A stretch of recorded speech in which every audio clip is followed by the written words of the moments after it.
Go yard. I got so much motherfucking design on right now. Halo, selamat pagi, siang, sore, dan malam untuk semua yang menonton podcast kami hari ini.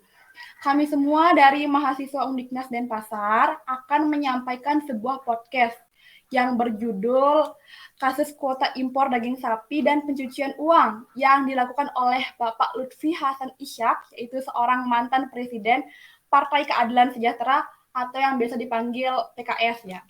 Nah, sebelum kita melanjutkan podcast kali ini, alangkah baiknya kita berkenalan terlebih dahulu ya, biar kita makin nyaman, makin dekat semuanya. Oke, pertama dari nama aku Sagung Aidania Widiani. Aku biasa dipanggil Ani. Di sini aku sebagai moderator. Nah, tapi kali ini aku nggak sendiri. Aku ditemenin sama teman-teman kelompok aku juga untuk membahas kasus korupsi kali ini. Nah, yang pertama ada Cynthia. Silakan perkenalkan diri kamu dong. Hai, kenalin nama aku Cynthia Devi Maharani, bisa dipanggil Cynthia.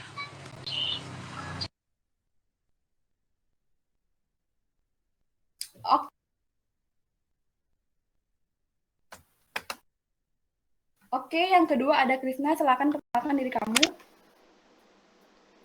Halo, aku Krisna Aditya, biasa dipanggil Krisna. Nah, yang ketiga ada Titania. Silakan. Halo, nama aku Nimade Titania Indira Nindita, bisa dipanggil Titania. Dan yang terakhir ada Bagus. Silakan perkenalkan diri kamu. Halo, namaku Wayan Bagus Kurniawan Arijesna, biasa dipanggil Bagus Kurniawan. Oke, jadi kita semua udah perkenalan nih ya, jadi udah dekat, udah nyaman semuanya untuk saling manggil. Nah, kan kita nih membahas kasus korupsi ya.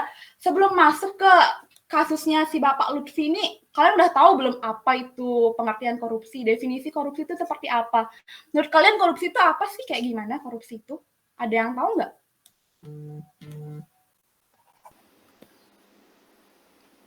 Ada yang tahu mungkin? Kalau menurutku pribadi ya, korupsi itu sebuah tindak kriminal yang dilakukan seseorang dengan cara merugikan orang lain demi kepentingannya sendiri. Di sini tuh ada dua pihak yang untung sama pihak yang rugi. Pihak yang untung tuh koruptor dan pihak yang rugi tuh negara dan juga rakyat. Gitu aja sih kok menurutku. Oke, mungkin ada yang tahu yang lain kayak gimana definisi korupsi itu? Kalau menurutku nggak jauh ya sama yang dijelasin tadi itu. Korupsi itu adalah penyelewengan atau penyalahgunaan uang negara, perusahaan dan sebagainya untuk keuntungan pribadi atau orang lain. Kayak gitu sih. Oke, sama juga sih ya, karena korupsi itu emang penyalahgunaan kekuasaan atau penyalahgunaan amanah yang dimana dilakukan oleh orang ya, terutama sering pejabat-pejabat yang sering melakukan tindak korupsi ini.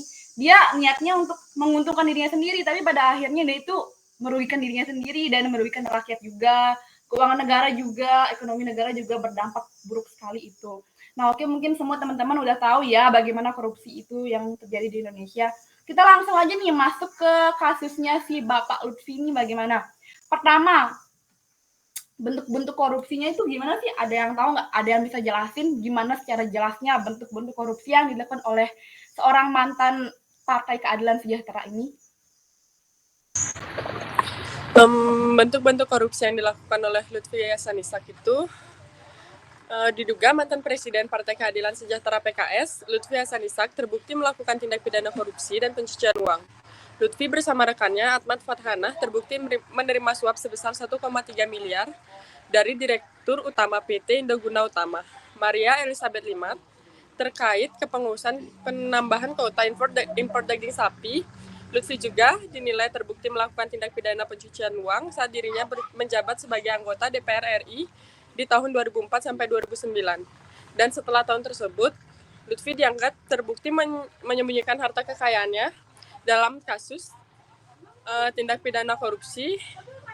Jaksa juga menjelaskan bahwa pemberian uang sebesar 1,3 miliar tersebut dilakukan agar Lutfi mempengaruhi pejabat Kementan sehingga memberikan rekomendasi atas permintaan tambahan kuota impor daging sapi sebanyak 8.000 ton yang diajukan oleh PT Indoguna Utama dan anak perusahaannya. Dan akhirnya dinyatakan Lutfi Hasan Ishak terbukti secara sah dan meyakinkan melakukan tindak pidana korupsi dan tindak pidana pencucian uang.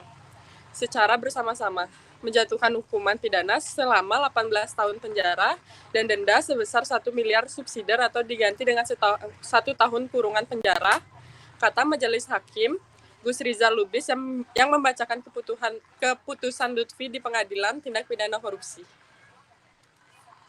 Wah, berat juga ya kasus bentuk korupsi yang dilakukan oleh si Bapak Lutfi ini, yang awalnya ia 18 tahun penjara menjadi 1 tahun kurungan penjara. Ya, begitulah keuangan di Indonesia ini, apa-apa tuh bisa dilakukan dengan uang ya, bisa dibayar, itu hukuman bisa dibayar. Nah, kalau pasti ada faktor penyebabnya. Gimana sih faktor penyebabnya Bapak Lutfi ini melakukan tindakan seperti ini? Ada yang coba Krisna silakan jelaskan. Kalau faktor penyebabnya tentu dalam kasus Bapak Lutfi ini ada 2 ya faktor penyebabnya, faktor internal dan juga faktor eksternal. Nah, faktor internalnya kemungkinan itu karena iman Bapak Lutfi Hasan ini kurang kuat sehingga menyebabkan dia mampu melakukan tindakan tersebut. Lalu ada faktor eksternalnya. Faktor eksternalnya mungkin ada kepentingan politik.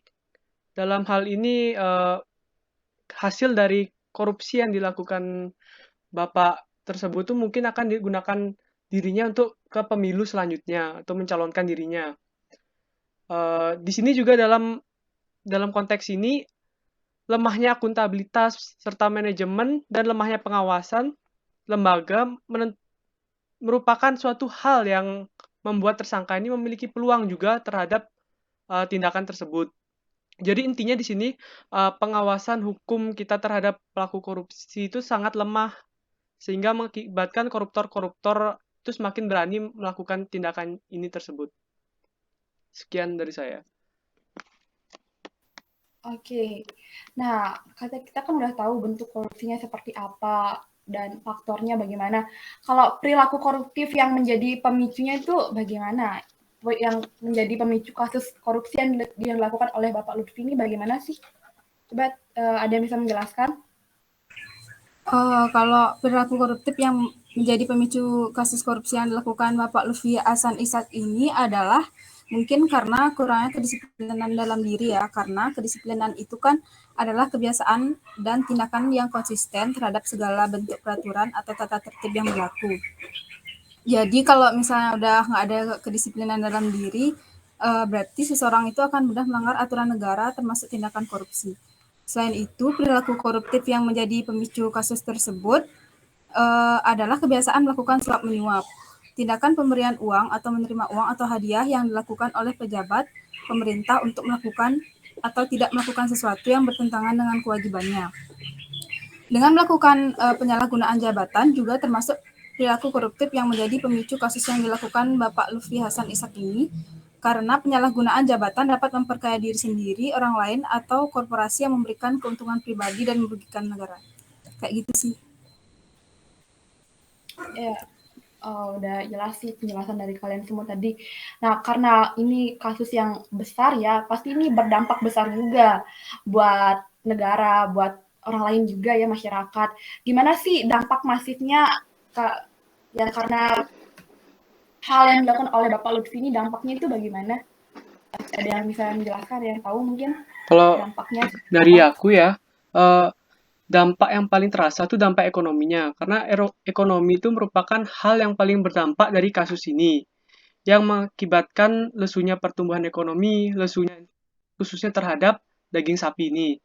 Dalam kasus tersangka ini mendapat suap kuota daging impor yang dimana dalam impor daging pada saat itu terdapat kuota atau suatu batasan.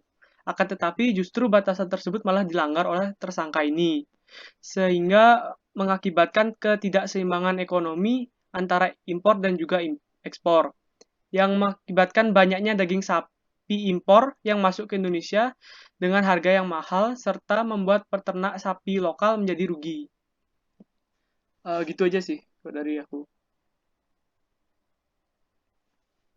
Nah, jadi ya pasti ya dampaknya itu lagi-lagi kepada ekonomi dan keuangan negara ya, karena emang kalau kita melakukan korupsi itu pasti berdampak pada ekonomi. Nah, bagus nih, aku mau nanya sama kamu deh. Tadi kamu diam-diam aja. Gimana nih upaya pencegahannya atau gimana sih hukum tuh menegakkan atau memberantaskan yang dilakukan oleh hukum kepada Bapak Lutfi ini bagaimana sih caranya?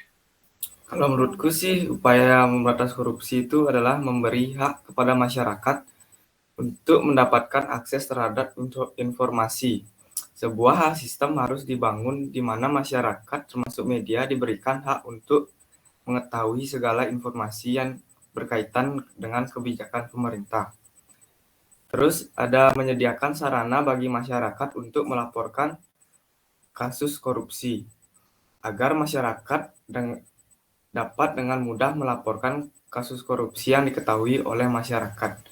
Cara tersebut harus dipermudah agar masyarakat tidak kesulitan untuk melaporkan misalnya dengan telepon, surat, terus yang pastinya nama yang melaporkan itu disamarkan. Itu aja sih menurutku. Oke, jadi seperti itu ya cara memberantas atau cara hukum menegakkan kasus ini. Nah, kita kan ini sekarang sebagai seorang mahasiswa ya, kita dari mahasiswa Undiknas.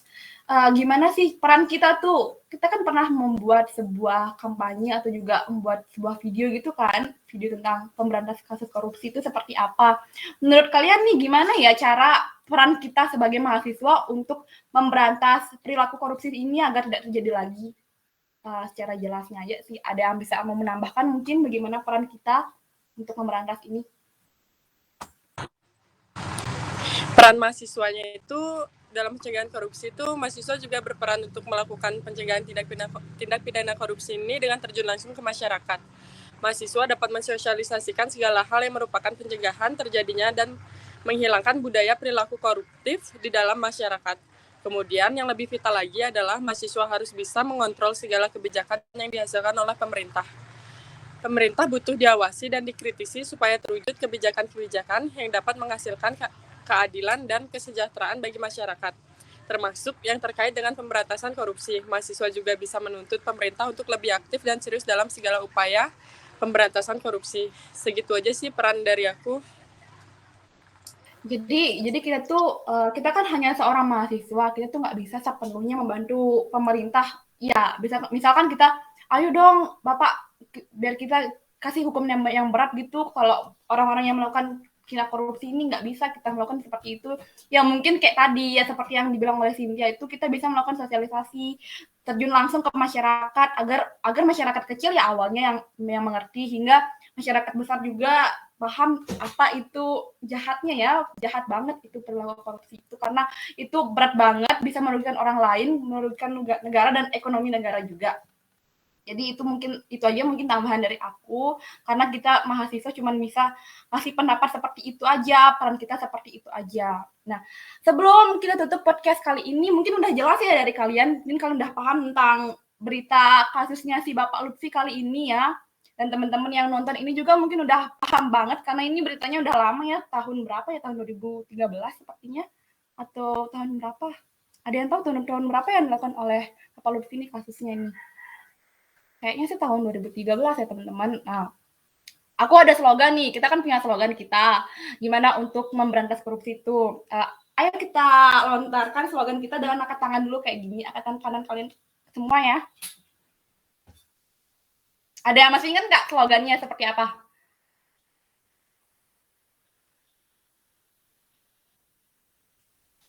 Tolong dong, unik semua.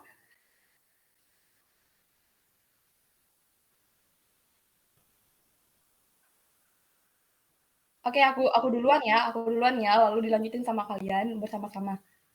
Oke? Mahasiswa Undiknas anti korupsi. Mahasiswa Undiknas anti korupsi. Berani jujur hebat. Berani jujur hebat. Jujur hebat. Kita ulang bareng-bareng ya teman-teman. Kita ulang bareng-bareng ya dari tadi. Oke, 1, 2, 3. Mahasiswa Undiknas anti korupsi. Berani jujur hebat. Oke, makasih. Kompak banget kita semua kali ini. Ya, teman-teman, kita tutup aja ya podcast kali ini. Buat teman-teman yang nonton, makasih banget udah menyimak dengan baik podcast kita hari ini. Mungkin segitu aja yang bisa kita sampaikan tentang kasus korupsi pencucian uang dan kuota impor daging sapi yang dilakukan oleh Bapak Lutfi Hasan Ishak. Kalau ada salah kata dari kita semua, ya mohon dimaafkan karena kami juga manusia ya teman-teman. Baik, kita tutup aja semuanya. Sekian, terima kasih udah dengerin podcast kita dengan baik. Ya, terima kasih semua teman-teman. Dan udah bantu aku buat ngejelasin kasus ini.